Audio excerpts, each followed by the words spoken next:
La ilahe illallah Muhammed Rasulullah aşhadu la ilahe illallah ve aşhadu Muhammeden abduhu ve rasuluhu. Assalomu alaykum hurmatli o'zbek xalqi, O'rta Osiyo musulmonlari. Bizlar sizlar bilan inshaalloh ko'p katta ishlar qilamiz. Inshaalloh bizni buyuk ishlar kutmoqda. Dobbatilar chiqadi, qarg'aydigani biz turimiz, Imom Mahdi chiqadi, degani ham biz turimiz. Yangi jaq-jaqdan qul chiqadi, nay deylar, tovush shernikidan baland deylar, unga ham biz turimiz. Ya'ni YouTube'ga saylar oxirgi zamonga chiqadigan 5 kishi deb, birinchi 40 kishi chiqadi, asob bilan boshqaradi degan u ishlarga erishmadi, u qo'pol boshqardi. Mana Usama bin Laden edi. Aldangan ayol filmda uni chiroyli tasvirlab berilgan qilingan ishi. Yana bir jaq-jaqdan qulingiz qanilsangiz, Rossiya haqida hadis bor. Qishloq molboqarlari katta shaharlar borib imorat qurishda bir-biridan kim o'zarga musobaqa qiladi. Rossiya landish guli bilan nomlanadi. Land mamlakat, ishlar mamlakati degan bir ayol fitnasi bilan shuhratni mamlakati, shuhrat zinametna silov bo'ladi. Qachon silov Alloh silov bo'lgatsang, keyin mana shu alhamdulillah robbil alamin bo'ladi. Ya'ni Allohga hamdlar bo'lsin, o'zaga hamd, o'zaga masjiddan shuhrat Ahmad Muhammad so'zlarga mosligi kelib chiqadi. Ya'ni bizga 6-siyot bor. Keyin iyulga to'lganmiz. Iyulga to'lganlar 6-siyot bo'ladi. Bu avliyolik deyiladi. Endi nima bo'lsa ham bo'lgani Alloh taolo saylagan, bizga saylagandan keyin nimadir beradi Alloh taolo. Ya'ni bir sular dabbatilar chiqadi, qarg'ay so'kinadi degan. Keyin Hazrat Ali radhiyallohu anhudan keyin qavlga soqqoli uzun g'am soqqol uzun odam bo'ladi derlar. Soqqol uzun bu yerda taqvo g'am ma'nosini beradi. Bizni qarshimizga turgan narsalar quyosh Ma'rdan chiqishi, ya'ni Abdullah ibn Amr ibn Osdan radhiyallohu anhudan kelgan hadisga o'xsha aytganlarga men bir hadis Rasululloh sollallohu alayhi vasallamdan yodladim va uni bir umr yodimdan chiqarmaslikka harakat qildim deganlar. Birinchisi quyoshning Ma'rdan chiqishi, ikkinchisi dobbatil arz. Birinchi chiqqandan keyin ikkinchisi choshgohgacha qo'may chiqadi deganlar. Ya'ni men 2008-yillardan Rossiyaga bordim. Men oldindan 20 yoshimga ham aytardim. Birinchi marta ukam aytganga Iso payg'ambar kelarlar degan, men o'sha Iso payg'ambarga men dedim. Holbuki men Qur'onni arabchasini ham o'zbekchasini ham bilmasdim. O'zbekchasini bir-ikki o'qiganim bilan uncha tushunmasdim. Urushlarga yozilgan kallam ham omardi 20 yoshimga. Holbuki keyin yana 2008-yil bordim. Bitta olim chiqdi degan bir jo'ramiz aytganga, nima kelding deb bo'ynimga pichoq qo'yganga men aytdimki, Rossiyani islom davlati qilish uchun keldim. Rossiyani islomga keltirish uchun keldim dedim. 2008-2007-yilga borganimsam, ana o'sha paytlar farishtalar omin deb qo'ygan ekan. Mana 2011-yil Alloh taolo meni xalifa qilib sayladi 41 yoshimga. 2011-yil 7-iyul kuni kech soat 20larda Moskva shahrida sayladi. Nima uchun Moskvaga? Chunki Moskva Rossiya islomga kirish kerak edi. Meni xalifa qilib sayladim. Men Moskvaga aydim, bir yaxshi ko'rgan bir go'zalimni vaqtiga qizlik payti bermaganda ichimni tintalab Alloh taolo ko'zimni yoshini oqirtirib yurib, uni ham yerdan ajratib olib Kallugaga qo'ydi. Moskva Kallugangiz mos qurvaqqa kal unga deb menga nikohladi. Mana qishlog'imizda oti Chashma Kallugasi, Chashmani suvida pok Kallunga deb Alloh taolo menga nikohlayapti. Va yana Chashim degani ko'z degani Allohning ko'zi Kallunga deb sevganimdan darak beryapti. Yangi mana qishloqda oti Dashnabod nima Kalluga demoqchilar, Dashnom degan so'zi bor. Dashnabod yangi rimat edi, mana shunaqa kasalliklar bo'lganmiz. Dashnabod yangi Kalunga bir shunaqa bir yezma nayna Kalunga deb nikohlayapti. Qarshi Kallugasi Kalunga qarshi, ya'ni uni birinchi ayol nimasi, yangi xo'jayini turmush o'rtog'i geraga shug'ullantirib, ular vrachida, lekin Alloh taqdiri bilan geraga shug'ullantirib nima qildi? Qarshi ariya qo'ydi. Qarshi Kallugasi nima Kalunga qarshi degani, ya'ni men gera-pera Alloh men qilgan harom narsalarga qarshimanligim turibdi. Keyin yana nima demoqchi bo'lsanglar, bu 6-siyot bu avliyolik degani menga tosh tili berilgan. O'zbek, tojik, rus tillari tagiga, jargon tillari tagiga nima so'z borligini Alloh taolo menga beradi. Alloh taolo menga xalifa qilib sayladi. Hozir ertaga skaskalarini ham so'z keltirib chiqaraveradi. Mana 6 yildan 2011-yil bilsanglar, 40 yoshimga nima uchun men saylanmadim? Chunki 40 yoshiga Usama bin Laden, ya'ni 40 kishi tirik edi. Jaq-jaqdan qullari qul chiqadi deganlar o'sha men. Rabb Rasuldan ota o'zbeklardan qul otaman. Rabb Rasuldan ochi o'zbeklardan och qul ochi juda ham nima muncha och niyatlarim ko'p, chunki o'sha qul meni haqqimga gap ketibdi. Xaltura xoldor eshon. Ya'ni to'ra deb eshonlarda aytilarki, vazifa olgan hokimlar to'ralarni katta ish ishlaydilar. Nima payt to'radirdi hozir To'ra so'z chiqib ketdi, yangi tilimizdan chiqdi bu. Istet paytiga to'ra bor edi. Vazifa olgan ish, ya'ni xalifalik vazifasini olganman. Keyin yana birgadir bu Alloh qalbimizda, dilimizda hadis. Keyin yana Chamandor degan do'stimizga Bostir Chamandorda video qo'ydilar, bir Qirg'izistonlik yigit. Alloh qayerda debdilar, keyin men Maturidi aqidasaman debdilar. Lekin bu kishi juda chiroyli oyatlardan, hadislardan aytdilar, javob berdilar. Nima deb javob berdilar? O'sha oyatdan, hadisdan to'g'ri javob berdilar. Yangi Alloh arshda deb aytdilar, to'g'ri. Keyin yangi bir nimani aytmoqchimanki, yangi bir eshitib qoldim. Alloh taolo qalbimizda, dilimizda, Alloh qalbimizda, dilimizda hadis, yangi Alloh ko'rib turibdi, g'ishti sindirmagin, to'g'ri ishlagin, ishga turgan to'g'ri urgin, kapilni to'g'ri urgin, halol mehnat qiling, kopirni o'yiga ishlayman deb talamagin, babular chekka bir tepa olib sumkasini kovlab ketmagin, eshak kunta yangi fatvo berayotgan mullachalar ham chiqib qoldi-da, shunaqa onasini eshak qo'llaganlar. Shuning uchun dilbayori daspakkor degan gaplar ham to'g'ri keladi. Shuning uchun bu nima deb Alloh arshga deb javob berdi, to'g'ri aytdi, lekin Alloh yerga ham, osmonga ham lomakon deb Hojar degani bir Ibn Hojarni bir go'r degani shunaqa chiqqan ekan.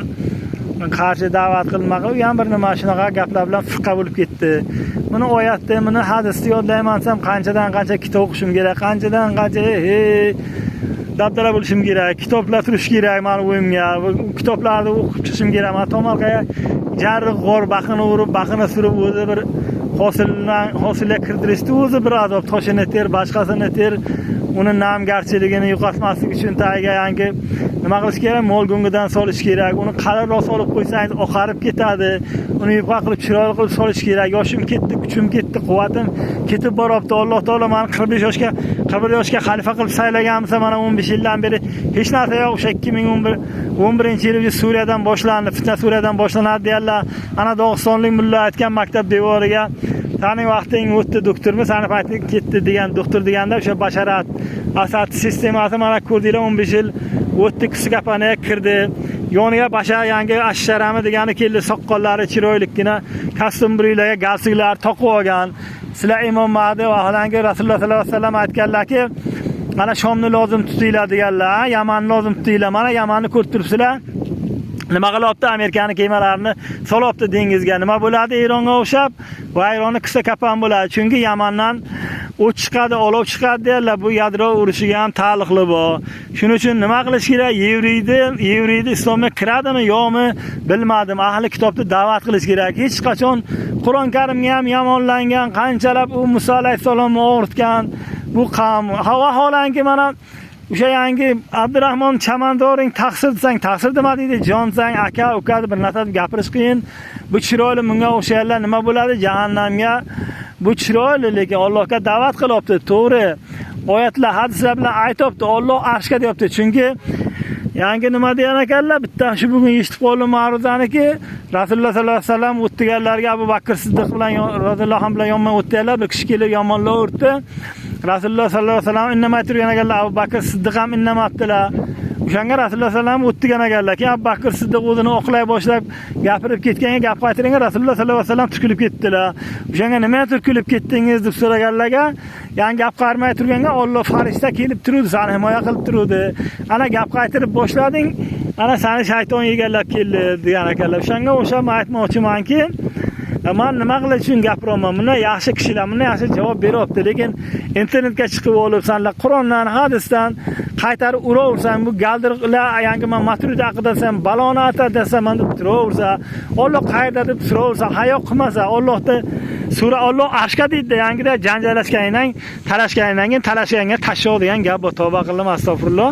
Talashganingdan keyin Alloh arshgaman deydi. Alloh qanchani shunda so'ravsang, Alloh sendan uzoqqa bo'ladi, arshga bo'ladi, o'zini olib qochadi. Qancha Allohim desang, Alloh senga shunchalik yaqin keladi. Robbim desang, yangi bir Alloh taologa sig'inib bir yig'lab duo qilsang, ibodatni o'z vaqtida qilsang, Alloh taolo Qur'on Karimga aytib qo'yibdi, kechani 3dan 1ga yo oxirida yo kun dam olib kecha tukilib Qur'on o'qish kerak. Mana men ko'zim ko'r bo'lib qolyapti. Mana nima uchun? Qur'on o'qimasliganim uchun men tomarqamni qilay, yelisi tomarqa jarig'or obod qilaydim, uyim obod bo'lsin, qornim nonga to'ysin, yaxshiroq kiyinay, yaxshiroq yashaylik deyamiz, yaxshiroq ichaylik deyamiz. Qur'on o'qish qolib ketyapti. Qur'onni kechasi tukul o'qingan. Ertalab, hattoki ertalab tuqum o'qishga vaqtimiz bo'lmaydi. Molla bukraydi, hashagini qilib berishing kerak. uni qilish kerak, buni qilish kerak, yetmoqchilik, g'am g'urbatlar o'ziga yarasha. Lekin nima degan Alloh taolo? Bu aytmoqchi, bu Qur'on hadisda ushlang demoqchi bu. Ya'ni 2008da ko'rdim, tojiklarni ko'rdim, soqqoli mana bunday qilib tush Abdurahmon Chamanzordek qilib olgan soqqolini chaman qilib kattagon qilib olgan. Buni ma'nosi nimadir? Hamma shunaqa qilib yurish kerak, meni shunday taqlid qilib soqqol mana shunaqa bo'lish kerak deydimi? Yo'q.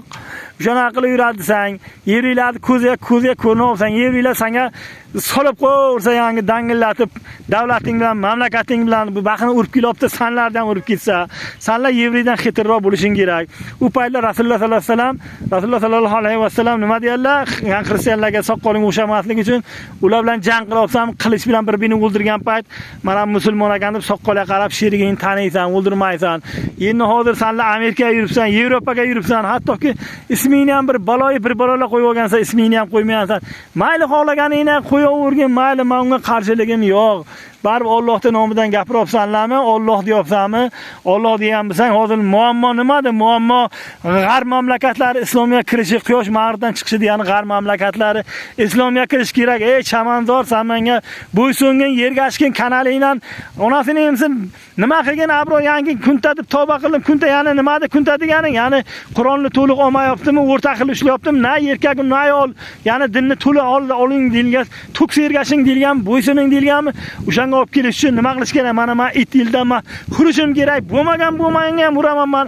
Aybing bo'lmasa ham uraveraman men. Mana buni o'tini yangi Chamanzor 2 deb qo'yaman, ya'ni. Sababi mana xafa bo'lmaysan juraman. Kuniz deganingga ham rad qilib sukunaveraman nima desang, birov bir yeshay o'g'irlab, yeshay sotib, yeshay go'shi bilan optim shug'ullan, Dinoga Toshkentga optim topshirib, Qashqadaryolik 5 marta chiqdi, sudlarni 5 marta chiqqan pul bilan yopibdi. Hamma dabdala bo'lib, korrupsiya bo'lib, kapani pishilyapti. Buni islom dini qabul qilingandan keyin dunyo bo'yicha konstitutsiya o'zlaringga yaxshi emasmi? Salafman, arafman deganinglar, undan ko'ra O'rta Osiyoning din mazhabini dunyoga yo'sh yaxshi emasmi? O'rtachasini ushlaylar deb qo'ydilar. Rasululloh sallallohu alayhi vasallam hadislariga Alloh taolo binoan olib kelib qo'ydi. Ya'ni o'rtacha nimadir? O'rtacha Osiyo, o'rta tegirmon deganini olib kelib qo'ydi-da. Sarasiyoman turgan joy tegirmonni boshi deb qo'yibdi-da. Te ber deyapti tojik tiliga. Gir ol deyapti, mon qo'y, ber ol qo'y deyapti. Shariatda muomalalar bilan qilyapti. Yangi o'tpurish yangi bir tabibga o'xshaman ham gapiraysanlarga. Makka deb doning nomiga qo'yibdimi? Ha, doning nomiga qo'yibdi Makka deb, ha. Osiyo deyapti. Osiyoga joylashgan sharqiy, g'arbiy, katta, mayda Saudiyani ko'rib tursan, poshshasi Amerika bilan quchoqlashib o'pishib yurdi. Dabdala chiqib ketyapti dinini, O'rta Osiyoning din mazhabini. Olsan salafman, alafman, palafman, shu kapanman yangi aytgan, to'g'ri aytganlar Rasululloh sollallohu alayhi vasallam. Nima deganlar? Mani sahobalarim deganlar, misli yulduz kabidirlar, yulduzlar. O'shanga o'xshab yo'lni topib olinglar demoqchilar. O'shalar o'xshab ergashsang adashmaysan demoqchilar. Yana nima deyarlar? Mana ahli baytimga ergashing degan ekanlar yana bir hadisga. Yana ahli bayt mana bu shiyalaring aytibdi. Ahli baytda olamiz deb 12 ta imomni ko'rdi bola deyapti. Bu degani imom Mahdi g'ordan chiqib keladi deyapti. O'shani gapiga bo'laman ham. G'ordicha yuribman, mana g'ordidan chiqa olmayaptim. Men tushimga ham ko'rdim g'ordichini. Buni qachon ko'rdim desanglar, 2000-yilda ko'rdim. 2000-yil Usama bin Laden bilan g'orga o'tgan ekanmiz. Ana keyin bitta tog'amam bordi, qamalchiqda ozgina soqqoli bordi, menikidan kamroq. Soqqol g'am manasini beradi, gera-peraga shug'ullanib qaytib chiqdi. Har bir banda mana shunaqa gera bilan, aroq bilan, nasha bilan ham u nos purishi, kuspirish bo'lyapsanlar hammang. Hammangni bir ayting bor, ko'ting teshig. Mana Muhammad Sodiq Muhammad Yusufini ham aytsam, u ham Xudo rahmatli, shunday chiroyli hammang mana shunday Chamanzor bo'lyotdi. Nima degan, Sergelini degan gungini nimaga Qulupnoyga tarqatib yasak tayiga bo'laveradimi deganga bo'laveradi degan. Nima aytsang, Qulupnoy bir yerga turgan bo'lsa, u hojatxonanigini olib borib to'kardi, Sergelikdan chiqqan odam mahlatini bo'laveradimi yerga tegib turgan narsa. Holbuki mana men Tomarqamga o'tirish joyini o'tdi ham bir o'tabola aytadiki, mevali daraxtga o'tma deydi. Uni bir tavba qildim, astag'firullah, qanchalik din ifloslashib ketadi bunaqa. Alloh ana shuna kutini ochib qo'yadi, sharmanda qiladi shayxlarini. Chamanzor do'stim, menga birikmayaning sharmanda qilaman. Menga qizig'i yo'q. Aybing bormi, gunohing bormi, to'g'ri bilsang ham yozaveraman, so'kaveraman. It huradi, karvon hudadi. Men bir hurayotgan itman, men dabbatil ardman. Meni nima so'kinadigan gapim kun tabisin, ya'ni kunda yangi shukrlar chiladi. Tar Rasulullohga o'sha yaxshi kunlar kelsin degani. Assalomu alaykum va rahmatullohi va barakatuh.